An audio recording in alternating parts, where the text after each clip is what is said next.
ख़ानदान के ख़ानदान एक दूसरे के आमने सामने मुख्तलिफ बयानियाँ लेके खड़े हो गए, तो साथियों आज उस हकीकत से भी पर्दा उठ गया कि आज एडीपी का हमारा जो एनुअल डेवलपमेंट प्लान होता है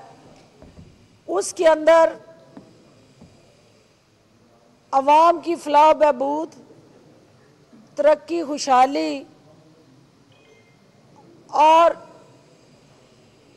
वहाँ बसने वालों के बुनियादी हकूक़ के तहफ़्फ़ुज़ के लिए सालाना फ़ंड और ग्रांट रखी जाती हैं। एक शख्स को उसकी इमेज बिल्डिंग के लिए,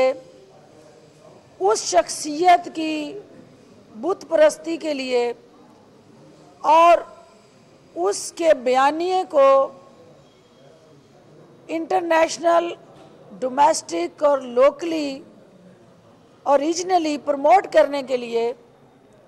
870 मिलियन रुपए एनुअल डेवलपमेंट प्लान के तहत केपीके की गवर्नमेंट के बाकायदा फंड के अंदर रखे गए। उसको शो ये किया गया कि ये मुफादे आमा की तरक्की के लिए रखा बजट है। उसकी आड़ में 870 मिलियन रुपए जो हैं वो 30 से 40 हज़ार रुपये एवरेज ऐसे अफराद को भर्ती किया गया। 800 अकाउंट ऐसे खोले गए जिनमें वो पैसे जो थे वो ट्रांसफ़र हुए और उन पैसों का इस्तेमाल digital marketing, social media, trend setting और रियासत और अवाम के दरमियान दरारें डालने के लिए एक सोची समझी प्लानिंग की गई। पहले वो बीज बोया गया। पब्लिक फंड, कौम का पैसा कौमी इदारों को कमज़ोर करने के लिए जिस बेदरेग अंदाज से इस्तेमाल हुआ, नौजवानों को नौकरियों के लालच दे के उन नौजवानों के जहनों को जिस तरह से बारूद से भर के कौमी सलामती के इदारों, पाक फ़ौज और आपकी इंटेलिजेंस एजेंसीज़ को बदनाम करने के लिए उन नौजवानों के सोशल मीडिया अकाउंट्स का उन फंड के ज़रिए बेदरेग इस्तेमाल हुआ। बसीते कौम जो है हमारा दुनिया भर में वकार मजरूह हुआ और हम कौम जो थी वो ग्रुपों में बट के इंतशार का शिकार हो के अपने ही इदारों के ख़िलाफ़ चढ़ दौड़ी। जब तहकीकात हुई और पता चला कि ये फंड जो पब्लिक फंड था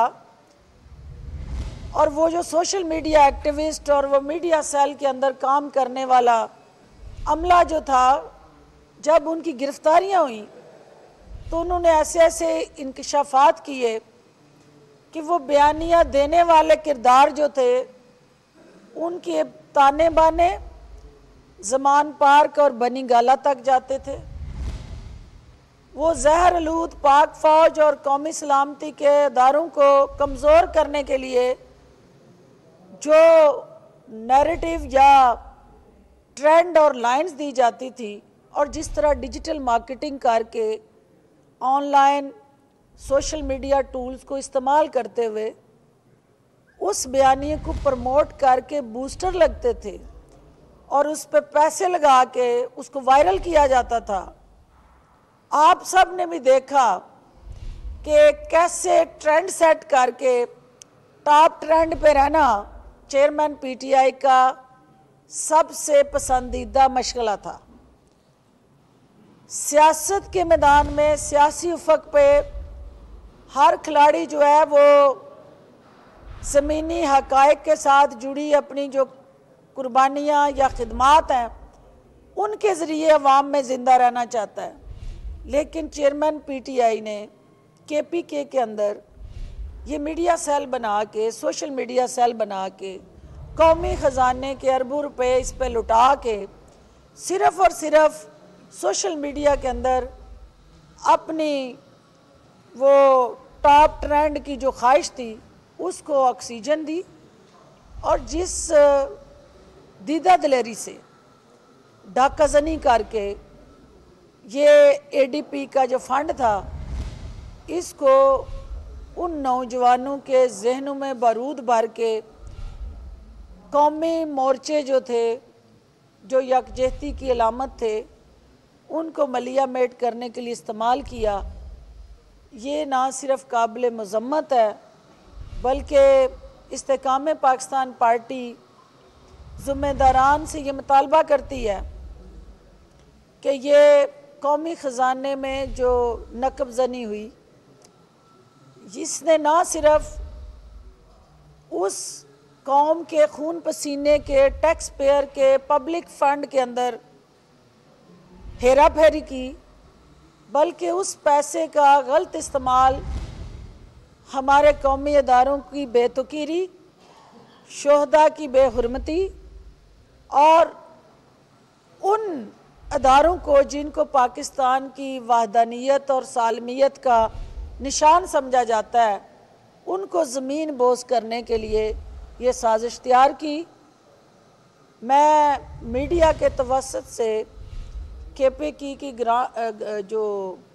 हमारी केयर टेकर गवर्नमेंट है उसको खराज तहसीन पेश करना चाहती हूँ। मैं वज़ीर आला KPK को ये मुतालबा करते हुए बावर करवाना चाहती हूँ कि आपने ये जो गठजोड़ बेनकाब किया और जिस तरह आपने उन अफराद के चेहरों से नकाब हटाया जो आज भी कौम को रूल ऑफ लॉ का दर्स देते हैं, जो आज भी कौम को गुमराह करने में मसरूफ़ अमल हैं, कि उन्होंने इस मुल्क के लिए सेक्रीफाइस किया। आज ये घिनौना मंसूबा मंजर आम पे आने के बाद ये हकीकत वाज़िया हो गई कि यहाँ ज़ात के लिए जंग लड़ी जा रही थी, काज के लिए जंग नहीं लड़ी जा रही थी। यहाँ सियासत का मोर्चा एक शख्सियत को तक़वियत देने के लिए इस्तेमाल हो रहा था। यहाँ पे कोई नेशनल और पब्लिक काज या इंटरेस्ट जो है वो किसी को भी अजीज़ नहीं था। और चेयरमैन तहरीक इंसाफ उस वक्त की जो ADP के बजट के अंदर चीफ मिनिस्टर, उनके वज़रा और मुतल्लिका तमाम स्टाफ जो इस 2 नंबरी में मुलव्वस है उसको बेनकाब तो आपने कर दिया, अब उनको कैफरे किरदार तक पहुंचाने के लिए भी लाएअमल तय करें और कौम ये देखे कि ये जो 800 अकाउंट्स थे जहां ये पैसे जा रहे थे उसको पब्लिक करके, ये मीडिया को मैं ये इन्फॉर्मेशन पब्लिक भी कर रही हूं और मेरी तवक्को है कि केयर टेकर गवर्नमेंट KPK और मुतल्लिका ज़िम्मेदारान जो है वो इस हवाले से मीडिया से तमाम हक़ाइक़ जो इंशाअल्लाह सारे चैनल्स पे हम दे चुके हैं, मज़ीद देंगे कि ये होशरबा इंकशाफात और इंफॉर्मेशन इंडिकेट करती है कि इस मुल्क के साथ सियासत के नाम पे क्या खिलवाड़ होता रहा। इस मुल्क के अंदर दूसरों को नसीहत और ख़ुद मियाँ फसीहत, जो दूसरों को हमेशा फिंगर पॉइंटिंग से उंगली उठा उठा के हम जैसे लोगों को बंद कमरे में ब्रीफिंग दे दे के ये साबित करने में मसरूफ़ रहा कि ये सारे गलत थे, ये डाकू और चोर थे और मैं जो है इनके इलाज मालजे के लिए एक राहबर बन के सामने आया हूँ। आज पूरी कौम ने देखा कि जिसको हमने रहबर चुना वो राहजन बन के किस तरह अपनी ज़ाती इमेज बिल्डिंग के लिए वो कौमी फंड्स का बेदरेग इस्तेमाल करता रहा। इसकी तहकीकात जो हुई हैं उसकी रिपोर्ट भी मंजर आम पे मीडिया तक मुकम्मल हक़ाइक़ के साथ आनी चाहिए और जितने किरदार इसमें मुलव्वस हैं उनको गिरफ़्तार करके इसकी रिकवरी को यकीनी बनाना चाहिए। आप सब की तशरीफ़ आवरी का बहुत शुक्रिया जी, बहुत मेहरबानी। जी जी कर लें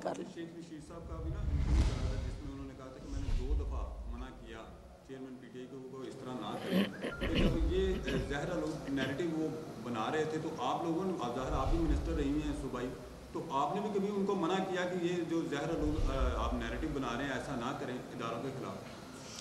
देखिए, ये इम्पोर्टेंट सवाल आपका इसलिए है कि हम उनको सपोर्ट और प्रमोट इसलिए करते थे कि हमें ये जो टारगेट और एजेंडा हमारे पास था कि हम जितने भी लोग दूसरी जमातों से पीटीआई का हिस्सा बने थे वो मरूसी सियासत के ख़िलाफ़ थे, वो बारियां लगाने वाली सियासत की नफ़ी करना चाहते थे, वो इस पाकिस्तान के अंदर शख्सियात को नहीं, जमहूरियत, पार्लियामेंट और अदारों को मजबूत होता देखना चाहते थे। और हम उस एजेंडे के साथ या बयानिए के साथ ये वो शख्स है जो पाकिस्तान को बदलेगा, निज़ाम को बदलेगा, यहाँ रूल ऑफ लॉ होगा, मेरिट की हुक्मरानी होगी और जो नौजवान हैं उनके ख्वाब जो अपनी आंखों में सजाए वो एक नया पाकिस्तान बनाना चाहते हैं, उसकी ताबीर इस चेयरमैन के हाथों होगी। जब तक तो वो मोर्चा सियासी मुखालफिन पे बारूद गिराने का बायस बनता रहा, हम लोग उस मोर्चे में डट के उनके साथ खड़े अपने उस नैरेटिव को, उस बयानिए को प्रमोट करते रहे। लेकिन जो ही उस मोर्चे से ये हथकंडे इस्तेमाल करके जो खुफिया थे, जिसकी हमारे सामने कोई इन्फॉर्मेशन नहीं थी, ये तो अब सारी इन्फॉर्मेशन लीक हो रही हैं। जब वहाँ हुकूमत ख़त्म हुई है, वहाँ उन्होंने कोई 8.5 साल 9 साल हुकूमत की है और उसके बाद भी जो माँ लगे हैं इनको बेनकाब करते। ज़ाहिर है एक आपका स्ट्रक्चर है जिसको प्रोब करना है, 800 अकाउंट्स को एकदम से आप पब्लिक नहीं कर सकते, तो उसमें वक्त लगा। तो ये जो हक़ाइक़ आज सामने आ रहे हैं, हमारे सामने अगर उस वक्त ये आते तो कोई भी मुहिब्बे वतन पाकिस्तानी ये नहीं कर सकता कि वो अपने इदारों को बदनाम करने के लिए अपनी कौम का पैसा जो है उस पर इन्वेस्ट करे और वो खामोश तमाशाई बन के उसको देखता रहे। जो ही इन्होंने अपनी तोपों का रुख सियासी मोर्चे से हटा के कौमी इदारों की तरफ किया, तो आपने देखा कि कम अज़ कम मैं उस वक्त साथ खड़ी नज़र नहीं आई, क्योंकि मेरा मोर्चा सियासी हरीफों को टारगेट करना है। हम सियासी अखाड़े के लोग हैं, हम सियासी अखाड़े में खड़े होकर एक दूसरे से पंजा आजमाई करते हैं। हम सियासी अखाड़े का सहारा लेके कौमी इदारों की बेतुकीरी नहीं कर सकते। और ख़ास तौर पर वो लोग जो जिनके चाहने वाले अजीज़ो कारब और दोस्त अहबाब के खून जो है शोहदा की शक्ल में इस मिट्टी के अंदर उनके खून मिक्स हुए हों, वो इस पाकिस्तान के लिए जीना चाहते हैं और पाकिस्तान के लिए मरना चाहते हैं, और यही हमारी सियासत का महवर और मरकज़ है। बहुत शुक्रिया। जी जी, क्या कहेंगे, क्या तब्दीली आ रही है इस सियासत में? क्योंकि जो डेवलपमेंट आप देख रही हैं वो एक खास जा रही है, इस पर क्या कहेंगे? देखिए, इस वक्त तो मैं ये कहूँगी कि जो ख़बर आपको दी है इसको चलाएं, और ये जितनी सियासी ख़बरें हैं, क्योंकि ये ख़बर मर जाएगी, और वो सारी ख़बरें हम आपके साथ डेली बेसिस पे कहेंगे तो डेली बेसिस पे प्रेस कॉन्फ्रेंस कर लेंगे, लेकिन इस वक्त ये खबर बहुत इम्पॉर्टेंट है, इसको हाईलाइट करें और कल या परसों दोबारा हम बैठ के जितनी सियासी आप कहेंगे मोर्चों पे फायरिंग वो मैं बैठ के कर लूँगी। बहुत शुक्रिया जी। इस्तेहकाम में पाकिस्तान पार्टी के कायदीन मीडिया से गुफ्तगू कर रहे थे। डॉक्टर फिरदौस आशिक अवान की जानिब से कहा गया कि सरकारी वसाइल से PTI क़यादत की तशहीर, इदारों के खिलाफ झूठ फैलाया गया। सालाना तरक्याती प्रोग्राम की आड़ में PTI का बयानिया फैलाया गया।